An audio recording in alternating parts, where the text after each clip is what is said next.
খেতাব নির্ণায়ক ম্যাচে ব্যাটিং ঝড় শতদলের। জেসিসিকে হারিয়ে সুপার ডিভিশন লিগ ক্রিকেটে চ্যাম্পিয়ন হলো দল।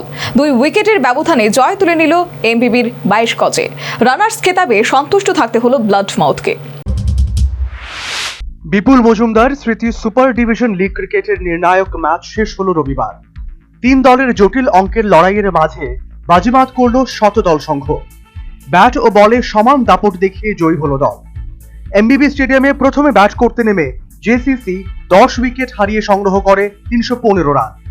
জবাবে শতদল সংঘের দেব বর্ণিলের 92, অধিনায়ক ভিকি সাহার অপরাজিত 44 রানের দৌলতে দল 8 উইকেট হারিয়ে 319 রান সংগ্রহ করে। 2 উইকেটে জয়লাভ করে 6 দলীয় আসরে চ্যাম্পিয়ন হয়ে যায় দল। অন্যদিকে পুলিশ ট্রেনিং মাঠে হার্ভের বিরুদ্ধে 8 উইকেটে জয়লাভ করে রানার্স খেতাবে সন্তুষ্ট থাকে বিগত চ্যাম্পিয়ন ব্লাডমাউথ। দিনের শুরুতে হার্ভে প্রথমে ব্যাট করতে নেমে 48.4 ওভারে নিজেদের ইনিংস শেষ করে 207 রানে। জবাবের জয়ের জন্য 208 রানে লক্ষ্য তাড়া করতে গিয়ে ব্লাডমাউথ ওপেনার বিক্রম কুমার দাসের 82 বলে ঝড়ে 108 রান এবং বিশাল ঘোষের অনবদ্য 70 রানের দৌলতে দল সহজেই পৌঁছে যায় জয়ের লক্ষ্যে। 8 উইকেটে জয়লাভ করে রানার্স খেতাব দখল করে দল। দিনের তৃতীয় ম্যাচটিতে সংহতির বিরুদ্ধে প্রথমে ব্যাট করতে নেমে স্ফুলিঙ্গ 6 উইকেটে সংগ্রহ করে 415 রান, যা ছিল এবারের আসরের সর্বোচ্চ ইনিংস। জবাবে সংহতি 116 রানে নিজেদের ইনিংস শেষ করে। 299 রানে ম্যাচটিতে জয়ী হয় স্ফুলিঙ্গ।